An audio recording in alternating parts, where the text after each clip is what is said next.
la misma situación, chicos, está la familia de José Vergara, un joven de 22 años que desapareció en Alto Hospicio. Aún no se sabe qué fue de él.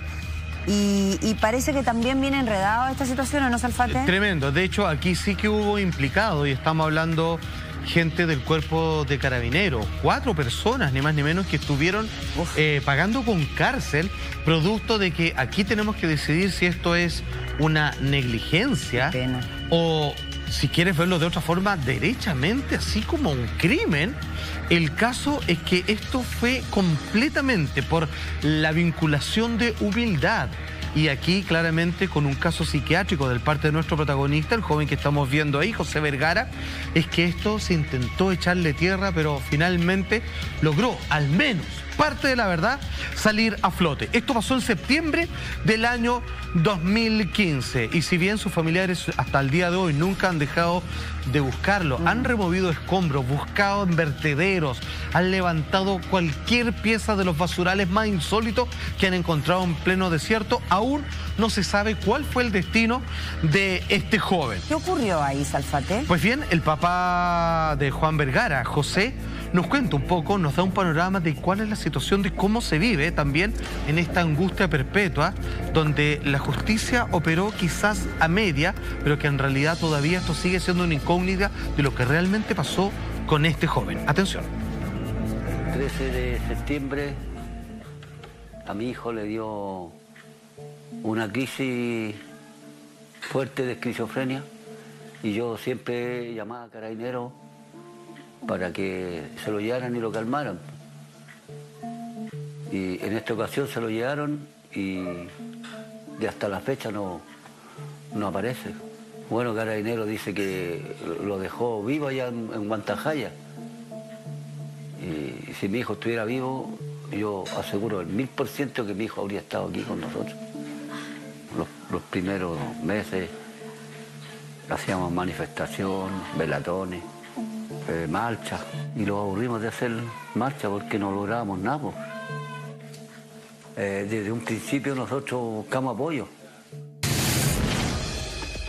Oye, perdona, es brutal, y yo aquí quiero tomarme algo que exclamó la Eva rápidamente cuando dijo qué pena, porque lamentablemente, y aquí no estoy haciendo ninguna alegoría de ningún tipo, porque lo dijo una religiosa a cargo de una cárcel de mujeres en Chile cuando vino el Papa Francisco. De verdad aquí en Chile se encarcela la pobreza, y en este caso no es que se encarcele la pobreza, sino que es espantoso porque tú lo mencionaste, Eva, y te salió muy espontáneamente. Esto tiene que ver con que este pobre cabro era un cabro muy humilde, con una esquizofrenia, en un país donde no se le da cabida a la salud mental. Lo hemos hablado acá. Es de una dureza tremenda esto. Jaime, una familia que no puede defenderse, que no tiene los recursos para hacerlo. De hecho, los abogados de la familia de él invocaron a la ley Zamudio por discriminación, porque dicen atendible, además. Que efectivamente hubo un aprovechamiento de su vulnerabilidad psiquiátrica, mental. Qué horror, y por su riesgo social también y económico. Entonces, claro, es como por sus condiciones más débiles se aprovecharon. Qué bien lo que está diciendo, porque este caso de verdad, te doy al tiro la palabra, Alfredo, pero es que de verdad es un caso muy potente por las aristas que toca desde una perspectiva también de cómo somos como sociedad frente a estas situaciones. Hay un punto que no entiendo, pero para poder plantear y empezamos a conversar. Si él tiene una enfermedad mental, el padre decía en la declaración que vimos anteriormente que él llamaba a Carabineros para que lo calmara. Ya te explico, ya te explico. Lo que pasa, un segundito, antes de aclararle eso, yo creo que, como dice Carla, no solo una vulneración a él, es una vulneración a la familia entera, porque además el riesgo social y económico. Absolutamente, porque de hecho en varias declaraciones que hicieron firmar al papá y la mamá no leen y no saben escribir, con lo cual es una vulneración completa. Durísimo. Ahora sí, Salfate. Absolutamente, es una muy buena aclaración que hace la Eva. Así de vulnerable era la familia de este joven. ¿Qué es lo que pasa? Lo que dice el papá, yo sé que suena tirado en las mechas. O sea, por lo menos extraño. Sí. ¿Por qué llamar a Carabineros? Se lo explico. Lo que pasa es que este joven, cuando le venían sus crisis fuertes, producto de la esquizofrenia genera a veces muchos brotes de violencia. Y lo único que él lo calmaba, y esto era una rutina, esto había pasado muchas veces antes, llamaban a Carabineros y Carabineros entendía esta rutina y comprendía su rol. Y hacían de contención, en la paleteada de contención, en donde él la única manera que se le pasaba era que veía a los Carabineros, lo tomaban, ahí él tiraba las manos se lo llevaban, exacto, y le daban un par de vueltas a la manzana y él se calmaba. Y lo regresaban y todo bien. Y los carabineros, muchas gracias, señores carabineros, sí, no, para eso estamos. Y eso era todo. Era una rutina. Esto había pasado muchas veces. Pero hay un elemento, Juan Andrés, que aquí no es menor. Es un detenido desaparecido. Claro. No por razones políticas, como bien lo aclaraste tú hace un rato, Eva, pero es un detenido desaparecido. ¿Qué quiere decir esto? Que es una persona que desaparece después de una detención. Y aquí hay otro elemento que no es menor y que yo creo que es brutal, y yo, ojalá, Carla, tú que nos puedas ayudar porque tú trabajas en esta área, pero también si hay alguna persona que está en el rango de la psiquiatría, porque tiene que ver con medicamentos, que yo creo que no es menor. Un esquizofrénico se puede medicamentar y justamente se pueden contener los brotes. O sea, esto te demuestra, y aquí vuelvo a lo que decía, esto es lo que decía ¿cómo se llama? Lo que decía Eva. Aquí hay más vulneraciones que va más allá de carabineros. Porque si una persona tiene el tratamiento correcto, habría una contención. Es que eso es lo que pasa, porque si ellos tenían que llamar a carabineros cuando él tenía estos brotes esquizofrénicos, es porque seguramente no estaba con tratamiento y tampoco estaba con un antipsicótico. Tal cual. Si estuviera con un antipsicótico no estaría con brotes. Carla, él al parecer en esa fecha llevaba entre 2 y 3 meses sin el tratamiento adecuado a su enfermedad. Claro, con lo cual la madrastra, que era la que se hacía cargo de él, porque el papá tenía que viajar, en ese caso era la que se hacía cargo. Al no estar tratado médicamente, efectivamente cuando se ponía violento en una mujer contra un hombre de 22 años, una fuerte, ella la única solución que hallaba entonces era llamar a carabineros, que hacía esta rutina, como bien comenta Salfate, que era bien común. Perdón, entonces no estaba detenido. No, claro, era una parada. Claro, no podemos hablar de un tipo que desapareció estando detenido porque nunca fue detenido por ningún crimen.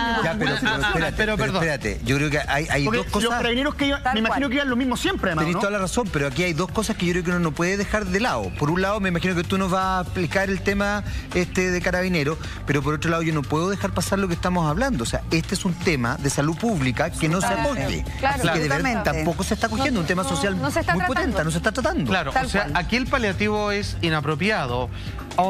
Había un vínculo de paleteada de parte de carabineros porque resultaba anteriormente. Ahora sí está detenido porque ellos, dentro de la paleteada, ellos tenían que hacer un informe.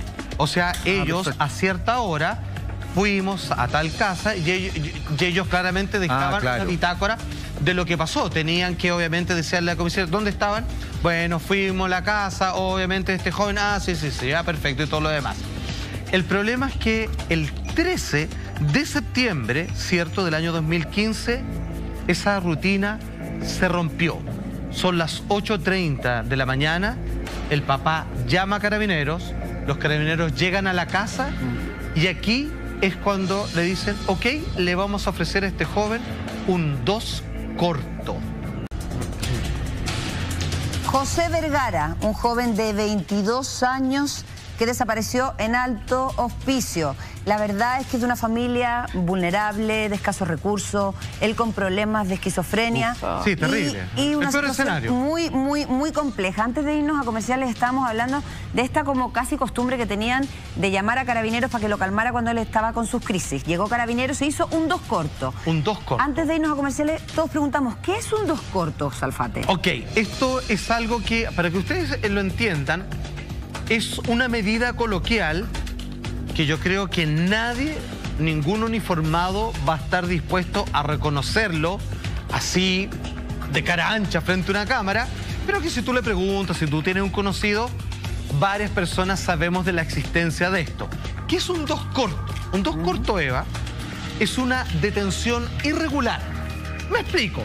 Por ejemplo, sucede que muchas veces la policía le entregan a una persona, un muchacho, por ejemplo, 14 años, que se robó un paquete de galletas en un supermercado. O, como lo mismo, después, a partir de los informes que se generaron por este caso, gente que cometió algún delito menor en el desierto o alguien que estaba consumiendo alguna sustancia ilícita. Ni siquiera estaba vendiendo, estaba consumiendo. Ellos le aplican un 2 corto. ¿Qué es esto?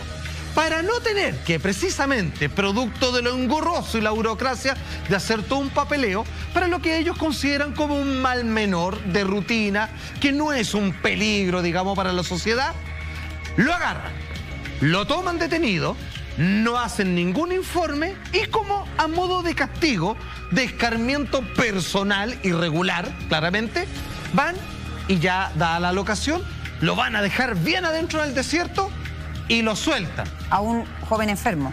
En este caso, a José Vergara, que en este caso... Eso es horroroso. Qué maldad más grande. Y lo dejan en el desierto. ¿Con qué idea? Para que él así como, oh, me cagaron, y después tengo que volver caminando a mi casa 8 horas en mitad del desierto. Lo que ya es bastante jugar al límite, ¿eh? Perdón, pero qué inhumano. yo eso te iba a decir, yo aquí... Es inhumano. Lo que está diciendo Carla y lo que está diciendo Eva tienen toda la razón. O sea, esto es de una maldad... Es cruel, es cruel. Porque estamos hablando de una persona... Físico es un maltrato psicológico, es un maltrato humano. Estamos hablando de una persona enferma, con una crisis. Se pasan a llevar los derechos humanos.